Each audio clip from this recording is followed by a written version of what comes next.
Hey guys, Gakert197 again, this time with a review of the 1/6 scale Metabee / Metal Beetle from the Metabot / Metarod series. And the problem with the name, I'll get into that at the end of the review because it's probably not going to be too interesting. Now, for the colors, problem number one with the colors is it doesn't really seem to match either of the Metabots this guy is supposed to be. Now, let's imagine it's supposed to be our beloved Metabee. The white should be gray then, and the yellow should be darker, more of an orangey color. Now, if it's supposed to be Metal Beetle, and the yellow should quite obviously be a lot darker. Actually, it should be brown. The white is still okay though. So yeah, that's a problem with the colors. Colors are off. Of course, this can be easily fixed by painting him. Now, other colors are the black here, translucent parts for some of the accessories, and also translucent green for his visor here. Now, on to his articulation. Head is on a double ball joint up here, ball joint down here. So his head has some really good articulation. We'll turn around all the way, backwards and forwards chicken movement. And yeah, we'll do a lot. Shoulders here are also on a ball joint and can be slightly pulled out. Forwards and backwards movement, up and down, go around. Some really nice shoulder movement. Now, the elbows, our shoulder, of course, goes up all the way like that. Some very impressive movement, and we'll of course rotate around all the way. Now,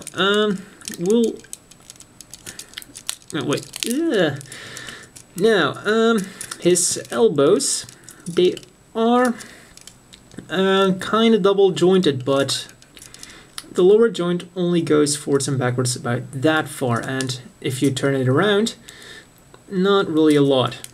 Now, his full bend gives him about 90 degrees. So that's not all that great for a double joint. And if you move on like that, it's less than 90 degrees. So actually, he has a great shoulder joint, but only a very mediocre elbow joint. Now, the hand is on a ball joint. It doesn't really move a lot, but yeah, it still does the job.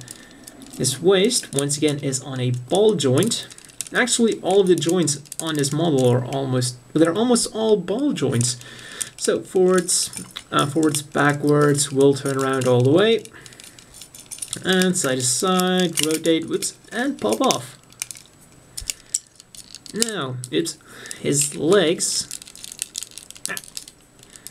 Once again, his hips are on ball joints, and this thingy here is also on a ball joint. We'll go forwards about that far, sideways about that far, and now they're almost gonna pop off. We'll rotate around here, the slit, and his knees are just a single joint, get about 90 degrees. And his foot, once again on a ball joint, goes forwards like that. There's almost like the weird Zaku joint, because he's on a joint here and then on a ball joint below there. So the feet have some really nice articulation side to side. Then the toe will also go, well, the toes are once again on a ball joint, so they will also wiggle around a little bit. Problem is, those ball joints really do like to pop out. No. Like I said, they do like to pop out. Now, let's get on to some of his accessories. And this is where things get really nice, because they really tried to recreate the feel of an actual Metabot or Metarod. Because, as you can see, his eyes are deactivated. And if you open up this little hatch here, now the problem with the hatch is they were supposed to be very, very tiny pegs here. Of course, when I tried to put it in, they just broke off. So yeah, that's a bit unfortunate, but you get a tiny, tiny little metal you put in here, and you actually slide this over, just like in the anime, like I said, those ball joints are a bit annoying because they really like to pop off. Back in, now put this back in. And immediately problem number 2 has been revealed. And number 3 as well. These eyes. What the hell did they do with those eyes? Dear God. I mean, that thing is staring right into your soul. What the hell were they thinking? Come on. Now, problem number 2 was that his visors really like to fall out. But I guess that's kind of understandable because they do, well, you can change them for different ones. The ones you get are his normal eyes, his surprised eyes, and his action eyes. Problem is, with those eyes in the back, they're always going to haunt you. So, I have a very, very easy solution, which actually solves both problems. Now, what you want to do is grab a post-it, cut it up, just place it over here so that the eyes are all covered up, like there. Then just jam this in there. And there we go. Anime and game accurate eyes. And this looks 100 times better. And also because of the extra friction that the paper provides, it's not going to drop out. And like I just showed you, if you pull out his mouthpiece, you can easily change the visors. Now, onto the less scary things. For starters, you get some very cool effect pods for his missile launchers. I mean, you've got this shockwave thingy. I do gotta say, these spikes here are really, really sharp. And you've got a little smoke trail and the missile itself. And you don't just get one of them, you get 2 of them. And of course they attach without any problems at all. You can have him shooting him out. Though they are a bit heavy for the head. Once again, those ball joints. Bang. And talking about bang, if I can find it, you also get 3 of these bullets. Now, if you look closely, this is the actual bullet part, and this is just, yeah, this kind of should be there. Because it goes into the hand, and they really did a brilliant job. Normally, if you have like spring-loaded missile launchers or guns, it's quite obvious where the trigger is. Well, this time the trigger is his unused gun hole. Now it looks really natural, and you wouldn't say that there's a trigger thingy there, so looks really great, and also a lot of fun. And they of course know that if you have something that fires, they want you to have something to fire at. You get this metal base. Of course, it is the Kabuto metal. A little thingy to put on there, and you get a cardboard target. Just slide it on there. Balance it, and there you go. Ah, come on. Now, other uses for the stand is you get some of his quotes that he says in the anime. Some really nice additional thingies if you know how to speak Japanese. Roboteru da yo, roboteru. Roboteru. Because for some reason in Japanese it's a robottle and not a robattle. Seriously, not making that up. There's also an extra empty one so that you can write a quote if you're choosing on.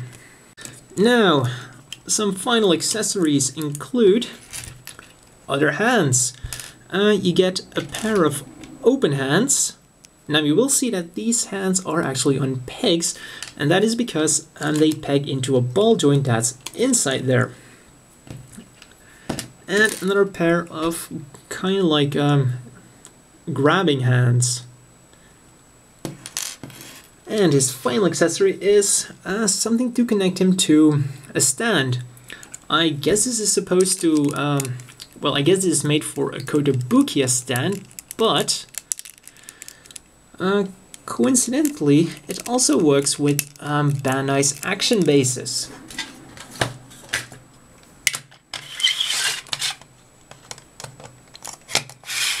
And now you've got a flying Metabee. And as always, the inevitable question is, do you want to buy this? And also, as always, the main problem is the price. Now, let's compare him with the Gym Custom. As you can see, for size, he's almost the same as a high-grade Gundam kit. Articulation is actually sub-high grade. Accessories are a bit higher than a high-grade. Detailing, once again, is on par with a high-grade. So, overall, you could easily compare this to a high-grade Gundam kit. Now, this guy retails for 1,300 yen. Metabee, on the other hand, retails for a whopping 3,200 yen. That's bloody expensive. And frankly, too expensive for what it's worth. Because there just are these small problems really add up. I mean, the joints are constantly popping out, especially the one in the stomach. The visor that really likes to fall out. So yeah, unless you're a big Metabot / Metarod fan, I really can't suggest this kit. It's just not a recommendation because it's so expensive. But of course, it's still a big step up from the Build-A-Bot kits, if you still remember those from when you were little. I mean, if you were ever doubting between this guy or a Build-A-Bot, not to mention that these are now pretty much retailing, well, going for more than $100 on eBay, and they are pretty crap. The only redeeming quality is that these have a TIMPAD, these don't, which I was actually kind of disappointed by. So yeah, if you're ever thinking about buying a Build-A-Bot, forget it and just buy this one instead. So if you're a Metabot fan, this is probably going to be the best buy you can do, price quality wise. But for all the rest, think again. Final comparison with a 1/6 scale figure. This actually made me realize how small Metabots really are. I mean, here's my 1/6 scale Mayrin, and just look how tiny he is. It's like tiny, tiny little Metabot. I mean, when I was watching this series, I really got a feeling that they were like the size, I mean, almost, I don't know, like 1.50 m or something, but it's so tiny. Well, and that's all for this review. So let's get a bit more into the problem I had in the beginning with his name. Now, like I said, this is not going to be interesting if you don't really care about Metarod. Now, the problem is Metal Beetle and Metabee are two different Metabots. Metal Beetle is the protagonist Metabot from the first game, while Metabee is the protagonist's Metabot in the second game. And, oh yeah, the English Metabot game is the remake of the second one, just so you know. So, they are actually two different Metabots, though the main difference is their color scheme. Visually, they are identical. Now, the problem starts with the names, because in Metarod 2, you can also get Metal Beetle if you trade them, kind of like Pokemon. So yeah, if you trade them over, Metal Beetle is also called Metabee in Metarod 2. And the thing is, when we're talking about Metarod 2, Metal Beetle's Metabee name was written in hiragana, while Metabee's Metabee was written in katakana. Also, problem number 2. Oh yeah, on the box it's it says Metabee in katakana. So that once again would suggest that it's number 2. Our Metal Beetle would suggest that it's number 1. Problem number 2 is it says KBT00 on the box. Once again, both Metarods were referred to as KBT00 in their respective games. So once again, I have no idea which one they mean.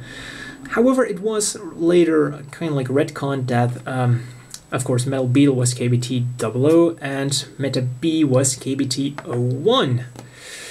So yeah. And also, like I said before, color scheme doesn't really offer an explanation of which one it actually is. So yeah, that's really all for this review, and see you at the next one.